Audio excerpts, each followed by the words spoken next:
அனைவருக்கும் என் இனிய வணக்கம்.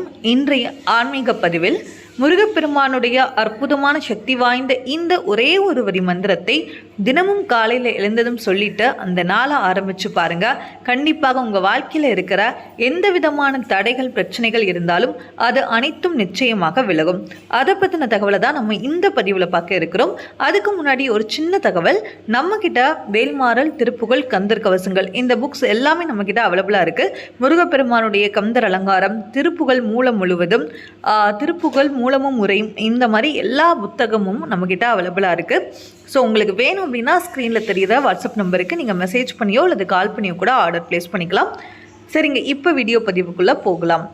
வாழ்க்கையில் இது நடக்கவே நடக்காது, இதுக்கு மேலே இதை பற்றி நம்ம யோசிக்க வேணாம் அப்படின்னு நினைக்கிற விஷயங்கள் கூட கண்டிப்பாக நடத்தி காட்ட வல்லவர் தான் முருகப்பெருமான்.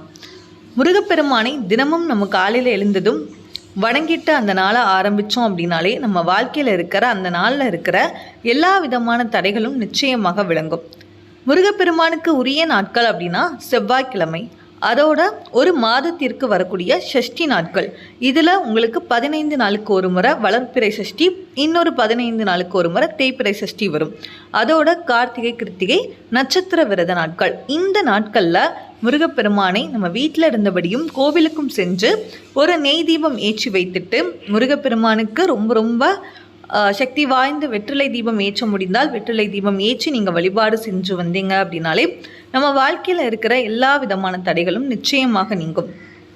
அதோடு நம்ம தினமுமே ஒரு முறையாவது முருகப்பெருமானுடைய இந்த எளிமையான ஒரே ஒரு வரி மந்திரத்தை தினமும் சொல்லிவிட்டு அந்த நாளை ஆரம்பிங்க. காலையில் எழுந்ததும் குளிச்சு முடிச்சுட்டு முருகப்பெருமானுக்கு ஒரு தீபம் ஏற்றி வைத்துட்டு இப்போ நான் சொல்லக்கூடிய இந்த ஒரே ஒரு வரி மந்திரத்தை நீங்கள் சொல்லுங்கள். என்ன அப்படின்னு பார்த்துடலாம். திருச்செந்தூர் முருகப்பெருமானுக்கு சண்முகர் அப்படின்னு நம்ம சொல்லுவோம். அந்த சண்முக பெருமானுடைய ஒரு அற்புதமான மந்திரம் ஓம் சண்முகாய நமக, ஓம் சண்முகாய நமக. இந்த எளிய மந்திரத்தை நீங்கள் தினமும் ஒரு 108 முறை சொல்ல முடிந்தால் சொல்லுங்கள். இல்லை அப்படின்னா ஒரு 27 முறையோ 11 முறையோ சொல்லுங்கள். கண்டிப்பாக இது உங்கள் வாழ்க்கையில் படிப்படியான மாற்றத்தை நிச்சயமாக ஏற்படுத்தும். இந்த வீடியோ உங்களுக்கு பிடிச்சிருந்து, இந்த தகவல் பிடிச்சிருந்துன்னா மறக்காமல் நம்ம சேனலை சப்ஸ்கிரைப் பண்ணிட்டு வாட்ச் பண்ணுங்கள். அதோட நம்மக்கிட்ட இருக்கிற புக்ஸ் டீட்டெயில்ஸ் தெரிஞ்சுக்கணும் அப்படின்னா ஸ்க்ரீனில் தெரியுற நம்பருக்கு நீங்கள் வாட்ஸ்அப் பண்ணியோ இல்லது கால் பண்ணியோ கூட கேட்டு தெரிஞ்சுக்கலாம். தேங்க்யூ.